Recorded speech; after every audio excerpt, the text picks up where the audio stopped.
Hello everyone, I am here on the behalf of Personal Tutor and today we are going to discuss about the BVT. BVT is the theory that is associated with the topic coordination compound. Coordination compound का सबसे important part है VBT, valence bond theory. इसके postulates हम आपको description में बता देंगे।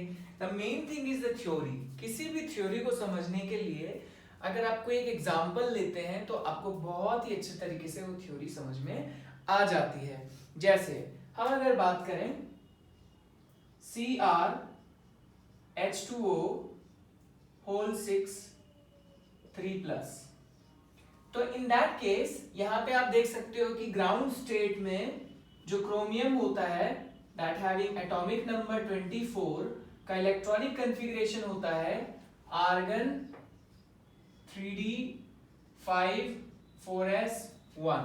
तो इन दैट केस आप इसका ऑर्बिटल डायग्राम अगर बॉक्स डायग्राम बनाना चाहें तो इन दिस केस ये हो जाएगा आपका 3d। इसमें होते हैं टोटल 5 ऑर्बिटल और इसके साथ होता है आपका s orbital that is 4s। जरूरत पड़ी तो हम 4p भी बनाएंगे। अब नाउ होगा ये कि d ऑर्बिटल में हमें 5 भरने हैं। we have to fill 5 electrons in d orbital and in s orbital 1 electron। as we know that it's half filled so it will be more stable, and if it's more stable then we can carry on for the excited state। if we talk about excited state, chromium 24, then oxidation state अगर आप निकालना हो तो oxidation state कैसे निकालते हैं, इसको मान लेते हैं x। जिन बच्चों ने रेडॉक्स नहीं पढ़ा है उनके लिए है H2O6 H2O6 H2O तो 0 होता है इज इक्वल्स टू जो चार्ज होता है कॉम्प्लेक्स के ऊपर उसको सामने लिख दिया जाता है, तो चार्ज आ जाएगा यहाँ पे 3+। तो ऑक्सीडेशन स्टेट आपको क्या मिल जाता है यहाँ पे 3+, इस तरह से। तो इसकी बात करें हम यहाँ पे ऑक्सीडेशन स्टेट आपको कितना मिल रहा है 3, तो इसलिए आप इसको क्रोमियम 3+ लिख सकते हैं। अब क्रोमियम 3+ लिखेंगे तो इसका इलेक्ट्रॉन कितना चला जाएगा 5 and 1 6, तो टोटल कितने बचे इसके पास, एक इसमें से जाएगा 2 इसमें से जाएगा, तो ये हो जाएगा 3d 3 4s 0। अब ये जो है हमारा 3d 3 4s 0, इस केस में क्या होगा कि अब इसका हम बॉक्स डायग्राम, इसका भी बॉक्स डायग्राम बना देते हैं। तो जो पहले 5 थे वो अब कितने बचेंगे हमारे पास 3, और बाकी 2 ऑर्बिटल क्या हो जाएंगे खाली, और बाकी आगे वाले ऑर्बिटल्स एज सच। अब जब बात आएगी हाइब्रिडाइजेशन की, तो क्लास 11th में हाइब्रिडाइजेशन में आपने पढ़ा है कि जितने सेंट्रल एटम से जितने भी अटैच होंगे उतने ऑर्बिटल रिक्वायर्ड होंगे। मतलब कहने की बात है कि लिगेंड जितने लोन पेयर डोनेट करेगा इस सेंट्रल मेटल एटम को, यानी कोऑर्डिनेशन नंबर डायरेक्टली बॉन्डेड जो होते हैं atoms, that is called coordination number. The number of ligands that is directly attached with chromium is called coordination number. तो वो कितने अटैच हैं उसके हिसाब से यहाँ पे उतने रूम्स यहाँ पे स्पेस होना चाहिए। तो कितने हैं हमारे पास 6, और ऑर्बिटल भी हमें इसलिए चाहिए होंगे 6, तो 2 ये हो जाएगा, 1 ये हो जाएगा और 3 यहाँ से ले लेंगे आप। टोटल आप देख सकते हैं यहाँ पे हाइब्रिडाइजेशन कैसी बननी चाहिए, हाइब्रिडाइजेशन विल बी D2sp3। ठीक है, तो ये एक एग्जांपल हो गया। अब इसको हम बोलेंगे inner orbital complex. Why we will tell this is inner orbital complex, sorry, why we will tell this is inner orbital complex, because यहाँ पे D अंदर वाला लिया गया है।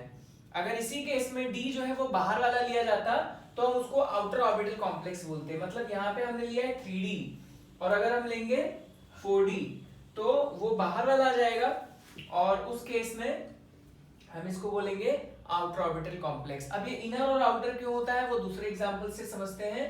पहले मैं इसको इरेज कर देता हूं। आपको अगर नोट करना है तो आप वीडियो पॉज करके नोट कर सकते हैं। ठीक है, नोट कर लिया। अब हम बात करते हैं आगे एक और एग्जांपल की हेल्प से। मान लीजिए आपने लिया NiCN whole 4 and the charge that we took here is 2 minus. अब आपको क्या करना है, आपको सबसे पहले निकिल का एटॉमिक नंबर पता होना चाहिए। तो निकिल का एटॉमिक नंबर कितना होता है 28। इलेक्ट्रॉनिक कॉन्फ़िगरेशन क्या हो जाएगा इसके हिसाब से, आर्गन 3d, ये हो जाएगा आर्गन 3d के ऊपर कितना आ जाएगा 3d8 4s2, okay 3d8 4s2। And इसके बाद अब इसका ऑक्सीडेशन स्टेट निकालेंगे तो किससे निकालेंगे, x CN के ऊपर -1 चार्ज होता है तो -1 टाइम्स 4 बीच में प्लस लग जाएगा इज इक्वल टू जो चार्ज कॉम्प्लेक्स के ऊपर है वो लिख दिया जाएगा इधर 2 माइनस। तो यहाँ पे हो जाएगा x - 4 is equal to 2 minus और x is equal to 4 - 2 that will be simply, ये 2 माइनस चार्ज है तो मैं इसको -2 लिखता हूँ क्योंकि फिजिकली आप मैग्नीट्यूड निकाल रहे हो इसका। तो 4 - 2 दैट विल बी +2। तो निकिल का ऑक्सीडेशन स्टेट क्या हो जाएगा 2+, यानी कि +2, ओके।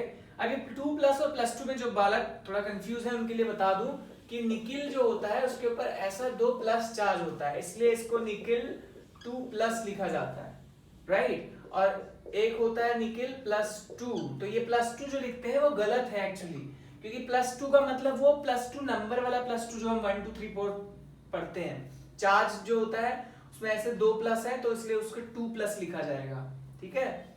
जैसे 1+ का सिंबल ऐसा है ना, तो वो 1+ का मतलब 1+, ऐसे 2+ का मतलब 2+, 2 माइनस का मतलब 2 माइनस, समझ में आ रहा है।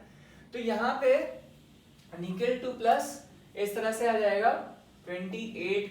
अब बेटा आपको क्या करना है, यहाँ पे 28 जो आया इसके आप लिखोगे तो क्या हो जाएगा आर्गन, और यहाँ पे आ जाएगा 3d, इसमें से 2 निकल गया 3d8 4s0, d में से निकल s का ही निकलेगा। अब इसका ऑर्बिटल डायग्राम, इसका तो बनाने की जरूरत नहीं है, आप इसी का डायरेक्ट बना सकते हैं। तो हमने बना दिया पहले तो 3d में हमारे पास हो जाएगा 1 2 3 4 5 और ये 6 7 8, और s ऑर्बिटल आपका खाली है और p ऑर्बिटल जो है उसमें वो भी खाली है, ठीक है। अब यहाँ पे क्या होता है, CN जो होता है वो एक स्ट्रॉन्ग फील्ड लिगेंड होता है। अब स्ट्रॉन्ग फील्ड लिगेंड क्या होता है, इसके लिए हम क्रिस्टल फील्ड थ्योरी जब डिस्कस करेंगे तो आपको बहुत डिटेल में विस्तार में जानकारी देंगे, बट फिलहाल के लिए मैं इसको रफली बता देता हूं कि देखिए 2 तरीके के लिगेंड होते हैं, जैसे 2 तरीके के लोग होते हैं, एक जो बहुत स्ट्रॉन्ग होते हैं जो बहुत ज्यादा दबंग टाइप के होते हैं, और एक होते हैं जो बहुत वीक होते हैं, तो मतलब जिनको सताया जाता है ना, बोलते हैं बेचारे लोग, अगर हिंदी में कहें तो यहाँ पे भी लिगेंड हमारे पास 2 तरीके के होते हैं। एक होते हैं बेचारे लिगेंड जिनको बोलते हैं वीक लिगेंड, वीक फील्ड वाले, और एक होते हैं स्ट्रॉन्ग लिगेंड जो दबंग वाले होते हैं, है ना। तो यहाँ पे जो CN है वो उस कैटेगरी में आता है स्ट्रॉन्ग फील्ड में। तो देखिए CN कितने हैं हमारे पास 4, यानी कोऑर्डिनेशन नंबर हमारा जो है यहाँ पे वो 4 है, तो हमारे लिए 4 स्पेस चाहिए, ठीक है। लेकिन CN क्या है, ये मान लीजिए ऑर्बिटल्स तो वैसे भी सीट्स की तरह कंसीडर करिए कि एक सीट है उस पे 2 लोग बैठ सकते हैं, तो ये ऑर्बिटल इस तरह से d ऑर्बिटल का जो है यहाँ पे आपके साथ 5 डीजेनरेटेड ऑर्बिटल्स हैं। अब CN क्या चाहता है कि जो 2 अलग अलग हैं वो एक साथ बैठे और एक ऑर्बिटल उसके लिए खाली करते हैं, ठीक है। तो ये तभी कर पाएगा जब ये स्ट्रॉन्ग होगा, क्योंकि अगर ये वीक होगा तो ये ऐसा करने में इसके पास ताकत नहीं होगी ना ऐसा करने के लिए।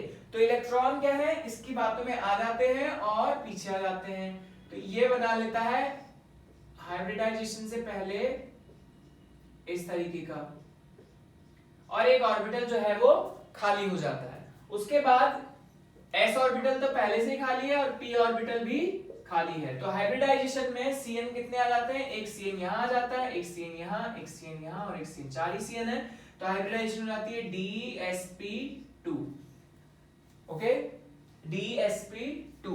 स्ट्रक्चर की बात करेंगे तो आपका स्ट्रक्चर हो जाएगा DsP2 के हिसाब से, वेस्पर थ्योरी के हिसाब से स्क्वायर प्लेनर।